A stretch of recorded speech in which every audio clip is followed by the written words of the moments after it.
संसद से चुनकर आए सभी सांसदों का शपथ ग्रहण समारोह हुआ। राहुल गांधी, अखिलेश यादव समेत कई सांसदों ने आज शपथ ली, लेकिन शपथ पर बवाल तब हो गया जब हैदराबाद के से एआईएमआईएम के सांसद असुद्दीन ओवैसी ने शपथ के बाद जय फिलिस्तीन का नारा लगा दिया, जिस पर बीजेपी भड़क उठी। दोबारा शपथ की मांग उठाई गई, साथ ही ओवैसी के खिलाफ कार्रवाई की भी मांग की गई। लेकिन जब बीजेपी ओवैसी को घेर रही थी, तभी बरेली से बीजेपी के सांसद छत्रपाल गंगवार ने शपथ लेने के बाद हिंदू राष्ट्र का नारा लगा दिया, जिसके बाद विपक्षी दलों के नेता भड़क उठे, सदन में ही विरोध जताया। हालांकि अब सवाल यह है कि शपथ ग्रहण के मंच से धार्मिक एजेंडा आखिर क्यों? आज इसी मुद्दे पर हम बात करेंगे, चर्चा करेंगे, जनता की राय भी जानेंगे कि आखिर इस पूरे मसले पर लोग क्या कहते हैं। लेकिन उसके पहले इसी विवाद को लेकर संसद में इसी संग्राम को लेकर हमने एक रिपोर्ट तैयार की है, उस रिपोर्ट को देखिए, उसके बाद सवाल, लोगों की राय और फिर चर्चा। जय भीम, जय मीम, जय तेलंगाना, जय फलस्तीन, तकबीर, अल्लाहु अकबर।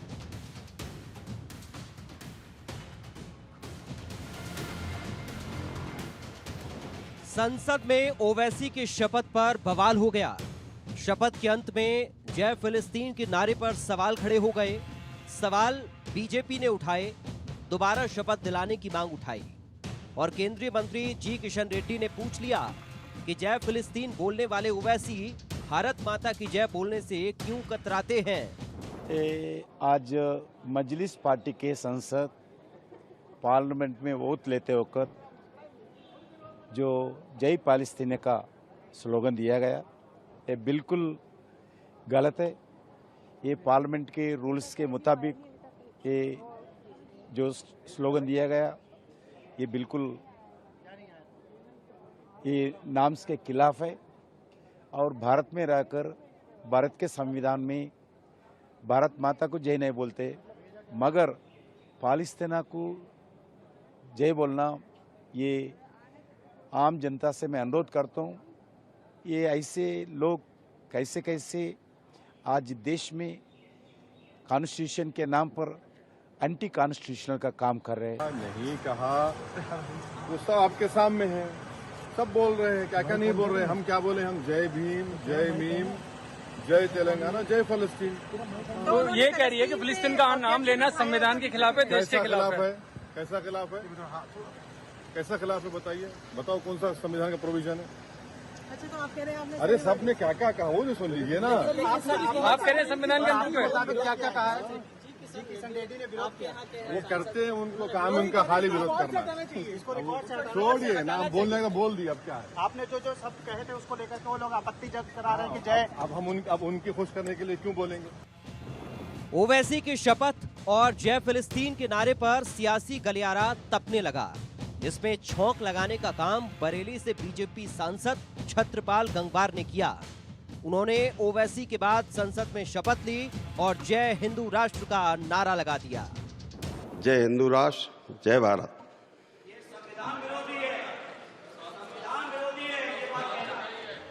बीजेपी सांसद की शपथ और जय हिंदू राष्ट्र के नारे पर सियासी संग्राम छिड़ गया। सदन में ही विपक्ष ने फौरन विरोध जताया, साथ ही दोबारा शपथ लेने की मांग उठाई। लेकिन इन सब के बीच सवाल ओवैसी और छत्रपाल गंगवार दोनों पर खड़े हो रहे हैं और सवाल है कि शपथ ग्रहण के मंच से धार्मिक एजेंडा क्यों चलाया जा रहा है। संसद के अनुशासन को क्यों ठेंगा दिखा रहे हैं सांसद। अगर शपथ ही विवादों के बीच होगी तो आगे न जाने क्या होगा। Bureau report, India news. लेकिन ये क्यों हुआ? सबसे बड़ा सवाल है। पूरा देश ये जानना चाहता है कि ओवैसी ने आखिर ऐसा क्यों किया। क्या उनके दिमाग में कोई एजेंडा था जो चल रहा था? इसके पीछे भी कोई राजनीति थी या कोई था जिसने ओवैसी से कहा कि ऐसा करो?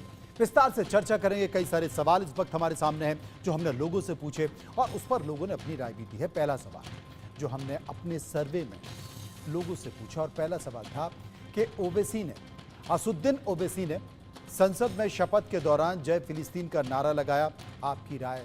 संसद की मर्यादा तोड़ी, 34% लोगों ने कहा। 30% लोगों ने कहा यह देश विरोधी हरकत है, 14% लोगों ने कहा इस्लामिक एजेंडा है, प्रोपेगेंडा है और 18% लोग इसे पब्लिसिटी स्टंट मान रहे थे। 4% लोगों ने इसमें से किसी भी विकल्प को नहीं चुना। चर्चा कर लेते हैं। बीजेपी के प्रवक्ता मुकेश तिवारी हमारे साथ मौजूद हैं, मुस्लिम स्कॉलर फाजिल अहमद खान हमारे साथ हैं और रितु सिंह हैं जो कि हिंदू धर्मगुरु हैं। सबसे पहले मैं बात करूंगा फाजिल अहमद खान से। फाजिल साहब, क्या देश में अगर संसद चुन के संसद पहुंचते हैं तो उनका काम होता है, क्योंकि लोग, जनता उन्हें वोट इसलिए देती है कि वो अपने क्षेत्र का विकास रखें, वो अपने इलाके की बात उस संसद में करें। देश के नीति निर्धारक माने जाते हैं सांसद, लेकिन किसी दूसरे देश का नारा हिंदुस्तान की संसद में, लोकतंत्र के मंदिर में, इसे आप कैसे मानते हैं? इसके पीछे एजेंडा क्या हो सकता है? देखिए मनु जी, ये ठीक बात है कि संसद की शपथ ग्रहण समारोह था, लेकिन एक बात हमको बताइए, भारत के अंदर एक कानून बना जहां पाकिस्तान, अफगानिस्तान के हिंदू की चिंता भाजपा कर सकती है। भाजपा का कोई नेता पाकिस्तान के हिंदू की चिंता कर सकती है, अफगानिस्तान के हिंदू की चिंता कर सकती है, लेकिन भारत का मुसलमान फिलिस्तीन के मुसलमान की चिंता नहीं कर सकता। ये तो दोहरी मापदंड की बात है ना। जब दुनिया में सबको तो हिंदुस्तान की संसद में खड़े होकर आप फिलिस्तीन जिंदाबाद के नारे लगाएंगे, फिलिस्तीन जय के नारे लगाएंगे, और भारत का जय, भारत माता की जय आपसे बोला नहीं जाता है। नहीं, जय हिंद कहा उन्होंने। जय हिंद और भारत माता की जय में अंतर क्या है? अगर आप जय हिंद बोल रहे हैं तो ये तो भारत का है, नंबर एक बात। दूसरी बात सुन लीजिए, भारत ने फिलिस्तीन को अलग राष्ट्र की मान्यता दे रखी है, यूएन में भारत ने वोट दिया है, और हमारे प्रधानमंत्री ने फिलिस्तीन में पूरा सामान भेजा है, दवाइयां भेजी, खाना भेजा, राहत सामग्री भेजी, और फिलिस्तीन का पूरे दुनिया में, भारत में दूतावास है, इंडिया में, दिल्ली में हाई कमीशन है, फिलिस्तीन को अलग राष्ट्र, अलग फिलिस्तीन का हाई कमीशन है। तो आप जो बातें बता रहे हैं, आप जो बातें बता रहे हैं, वो सब काम तो पाकिस्तान को लेकर भी हम करते हैं, तो पाकिस्तान की भी जय बोल देंगे किसी दिन आप? सुना नहीं मैंने, आपने क्या कहा? आपने जितनी भी रसद की बात की, जितनी सुविधाओं की बात की, आपने अपने मुख्यालय की बात की, दूतावास की बात की, ये तो सब पाकिस्तान के साथ भी भारत करता है। तो क्या किसी भी दिन कोई भी सांसद खड़े होकर पाकिस्तान की जय बोल देगा? कि सरकार चाहे जो करे, उससे आप सहमत रहेंगे? इस देश के नागरिक हैं तो हम नहीं कर सकते, ऐसा क्यों होता है?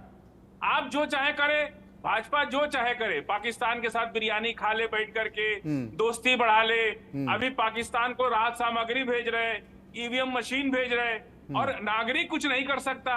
ये कौन सा कानून है भाई? चलिए दूसरा सवाल कर सकते हैं, हमको भी अधिकार फाजिल है साहब, अपनी दूसरा भावना सवाल, प्रकट फाजिल करने साहब का। दूसरा सवाल ले लेते जो हमने अपने सर्वे में पूछा, और दूसरा सवाल था कि संसद में जय फिलिस्तीन वाली हरकत पर ओवैसी के खिलाफ क्या एक्शन होना चाहिए? 33% यानी कि 33% लोगों ने कहा ओवैसी को वार्निंग देनी चाहिए, 26% लोगों ने कहा संसद से निलंबन होना चाहिए, 38% लोग कह रहे थे कि ओवैसी को माफी मांगनी चाहिए, और 3% लोगों ने इस पर कुछ भी कहने से इनकार कर दिया। मुकेश त्यागी साहब क्या कहें? मैं समझता हूँ कि बहुत ही दुर्भाग्य बात है, और इसको डिफेंड भी कर रहे हैं ओवैसी जी लगातार कि मैं जय फिलिस्तीन कहने का मेरा अधिकार है, और ये आईन या कॉन्स्टिट्यूशन के खिलाफ नहीं है। ये बिगुल बजा बजा करके बोल रहे हैं। तो ये भाई पैलेस्टीन ही चले जाएं, वहां पर जो है गाजा स्ट्रिप पे बहुत कुछ लड़ाई झगड़े हो रहे हैं, वहां पर जाके संभालें उसको। लेकिन हिंदुस्तान के अंदर देखिए, मैं आपको बताऊं, संविधान के अंदर एक आर्टिकल है 102, और उसका 1D बिल्कुल लिखता है, any allegiance to the foreign nation is a ground for disqualification। तो इनका तो ग्राउंड ऑफ डिस्क्वालिफिकेशन मैं समझ रहा हूँ कि स्पीकर ने बहुत ही सॉफ्ट एटीट्यूड लिया। इनको तुरंत इनको जो है निलंबित कर देना चाहिए पार्लियामेंट की प्रोसीडिंग से। इनका कोई अधिकार नहीं बनता पार्लियामेंट में कंटिन्यू, क्योंकि देश जिस देश में खा रहे हैं उसी चल्ली में छेद कर रहे हैं। तो इस प्रकार के रक्षक जो है भक्षक बने हुए देश के अंदर, और शर्म नहीं आती ओवैसी जी को।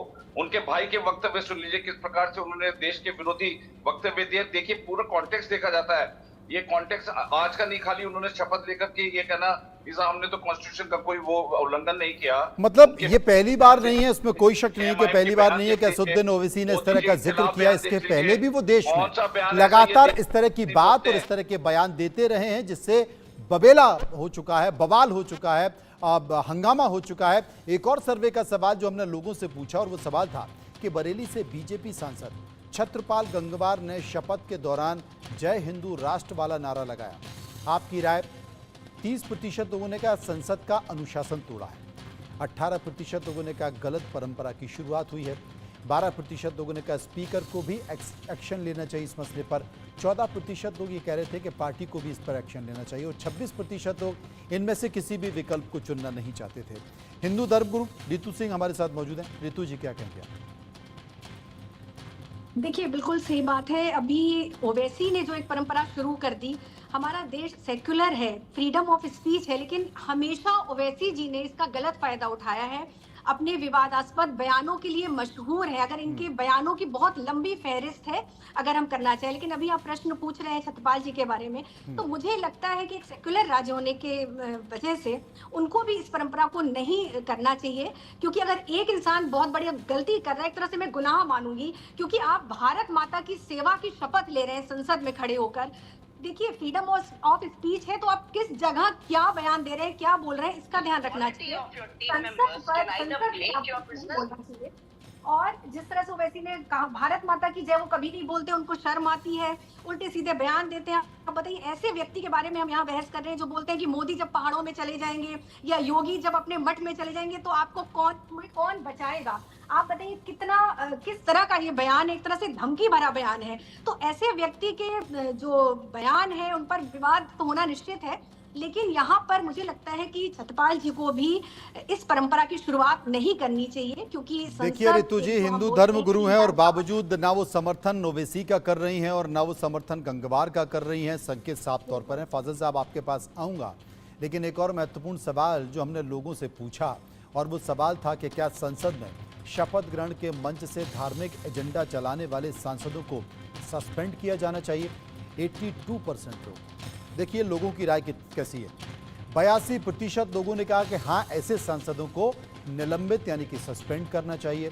16% लोगों ने कहा कि नहीं करना चाहिए और 2% लोग इस पर कुछ भी कहना नहीं चाहते थे। फैसल साहब, हिंदू धर्मगुरु रितु सिंह है, वो ना गंगवार का समर्थन कर रही हैं ना वो ओवैसी का समर्थन कर रही हैं, लेकिन आप अब भी डटे हुए हैं ओवैसी साहब के समर्थन में और आप मान नहीं रहे हैं कि ये गलत है। देखिए, फिलिस्तीन को आप धर्म से मत जोड़िए, क्यों? वो हमारा इंटरनेशनल मामला है। हाँ। और भारत का मुसलमान फिलिस्तीन के साथ खड़ा है और भारत की तो आपका इंटरनेशनल मामला है, तो जिस दिन आप शपथ लेने जाएंगे उसी दिन सुलझा देंगे क्या? यूएन में सुन लीजिए, ये तो अगर अंतरराष्ट्रीय मामला है तो अंतरराष्ट्रीय मंच पर ही सुलझेगा ना।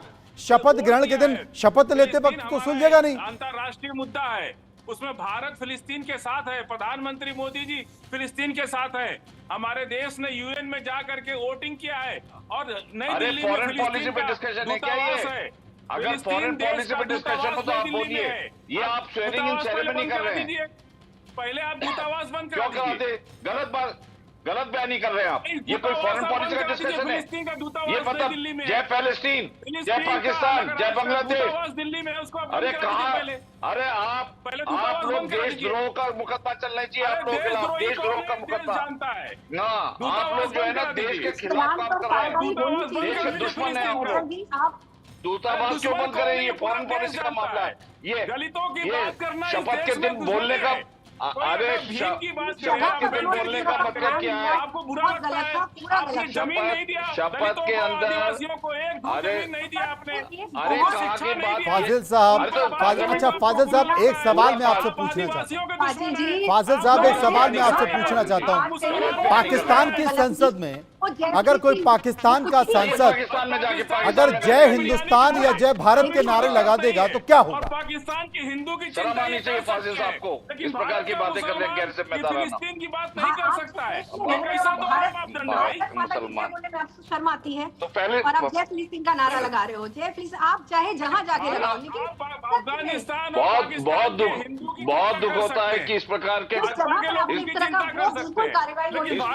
अच्छा त्यागी साहब, एक सवाल मेरा है आपसे। त्यागी साहब, एक सवाल मेरा है साहब, क्या आपको लगता है कि असदुद्दीन ओवैसी जानबूझकर इस तरह के बयान देते हैं? वो चाहते हैं कि हिंदू और मुस्लिम के बीच जो सांप्रदायिक सद्भाव है वो ना रहे। वो चाहते हैं कि दोनों के बीच लकीर बनी रहे। वो चाहते हैं कि दोनों बहस करते रहें। वो चाहते हैं कि दोनों एक दूसरे से नफरत करते रहें, क्योंकि लगातार उनके जिस तरीके से बयान आते हैं ये बयान बर्दाश्त करने लायक नहीं है। मुझे तो आज तक समझ में नहीं आया कि वो संकेत देना क्या चाहते हैं। मनोज जी, सबसे पहले तो संदर्भ के खिलाफ था। स्वेरिंग इन सेरेमनी, शपथ समारोह के अंदर जय फलस्तीन कहने का मतलब क्या है? ये बिल्कुल ये अपनी सनसनी बनाना चाहते हैं। इनकी जमीनी, इनकी राजनीतिक जो कैपिटल है, पूंजी है, वो खत्म हो चुकी है। एएमआईएम जो है हाशिए पे, एएमआईएम हाशिए पे आ चुका है राजनीतिक रूप से। और मैं कह रहा हूँ गारंटी के साथ, क्योंकि मुसलमान भी इनको छोड़ दे रहे हैं, मुसलमान भी इनको छोड़ दे रहे हैं। ये जो सियासी करते हैं ना मुसलमानों की, मुसलमान भी समझ गए कि इनका दोहरा चरित्र है। ये सिर्फ मुसलमानों को खींचने के चक्कर में, बाकी ये ट्रेडिंग करते हैं। लेकिन त्यागी साहब, एक संकेत ये भी तो है ना, एक संकेत ये भी तो है, एक संकेत ये भी तो है कि तमाम विपक्षी पार्टियां ये आरोप भी लगाती हैं, ये आरोप भी लगाती हैं कि असदुद्दीन ओवैसी बीजेपी के पार्ट भी हैं। तीसरी बार प्रधानमंत्री बनने के बाद अरे तो एक्सपोज करिए ना, पार्ट भी है तो एक्सपोज करिए। इनसे पूछिए फैसल से कि पार्ट भी है क्या हमारे, पूछिए जरा इनसे। ये पार्ट भी नहीं है, ये ट्रेडर है, ये कम्युनल ट्रेडर है। जो ट्रेडिंग करते हैं ना, कमर्शियल ट्रेडिंग, इन्होंने कमर्शलाइजेशन किया हुआ है रिलीजन का, और मुसलमानों से इनका जो ये हाशिए पे आ चुके हैं, और राजनीतिक रूप से इनका खत्म हो जाएगा। तो अब वो देख रहे हैं कि मेरे जब सड़क निकल गई, उधर सपा जीत गया, उधर तेलंगाना में इनकी स्थिति बहुत नाजुक हो गई थी, बड़ी मुश्किल से जीते ये ओबीसी। तो अब ये जो है ये पूर्ण रूप से हर तरीके से इंटरनेशनलाइज कर रहे हैं इस इशू को लेकर के। ये शर्म आनी चाहिए, शर्म आनी चाहिए। रितु जी, अयोध्या से बीजेपी हार गई, राम मंदिर बनने के बाद भी अयोध्या से बीजेपी हार गई, यानी कि लोगों ने एक संकेत दे दिया कि धर्म और आस्था से बड़ी रोटी है, धर्म और आस्था से बड़ी महंगाई है, धर्म और आस्था से बड़ी उनकी जिंदगी की, दैनिक जीवन की जरूरी चीजें हैं। एक संकेत निकल कर आ गया। क्या इस देश में इस तरह के कट्टरपंथी लोग, कट्टरपंथी बयानों से अब देश के लोगों को किनारा कर लेना चाहिए, एक संकेत देना चाहिए कि इस तरह की राजनीति, चाहे कोई भी राजनीतिक पार्टी या राजनीति करता हो, बर्दाश्त नहीं होगा? बिल्कुल सही बात है मनोज जी। देखिए, धर्म एक जीवन की प्रक्रिया है, जीवन जीने का तरीका सिखाता है धर्म। लेकिन धर्म को लेके जो ये कट्टरपंथी हिंदू मुस्लिम, ये सब सरासर गलत है, सिरे से ही गलत है। अयोध्या के लोगों ने भी ये संकेत दिया है। और आप अगर देखिए कि ओवैसी के जीतने के पीछे, तो अगर इनके लिए जो नारे लगते थे, आप अगर उनकी ही बात कर लें कि बीफ बढ़ेगा खाएंगे, असद भाई को जिताएंगे, इस तरह के नारे को लेके तो ये जीते हैं। इन्होंने क्या चुनाव में बयान दिया कि अगर बीजेपी जीत जाती है तो बीफ खाना बंद हो जाएगा। आप बताइए कितनी गिरी हुई बातें हैं। लेकिन इन सबके बीच अगर बयान दिया गया, संसद में शपथ ग्रहण के दौरान बयान दिया गया, तो क्या ये बयान दिया जाना चाहिए था? क्या इसके बिना भी काम चल सकता था, या कोई अंतरराष्ट्रीय एजेंडा है जो असदुद्दीन ओवैसी अभी बताना नहीं चाह रहे, बल्कि उल्टा उन्होंने ये किया कि आप महात्मा गांधी को देख लीजिए, उन्होंने फिलिस्तीन के बारे में क्या कहा। महात्मा गांधी ने कभी इस तरह के कार्यक्रमों में, इस तरह के आयोजन में जय फिलिस्तीन के नारे लगाए हैं? शायद नहीं। लेकिन इन सब के बावजूद भी इस मुद्दे पर बहस हो रही है, और ये संसद को तय करना है कि इस मसले पर क्या किया जाएगा। लेकिन इंतजार अभी बाकी है, क्योंकि पता नहीं न जाने कितने लोग हैं जो इंतजार कर रहे होंगे और एफआईआर की बात भी कर रहे होंगे और कार्रवाई की बात भी हो रही। शुक्रिया करेंगे सभी लोगों का जो इस पूरे मामले पर मेरे साथ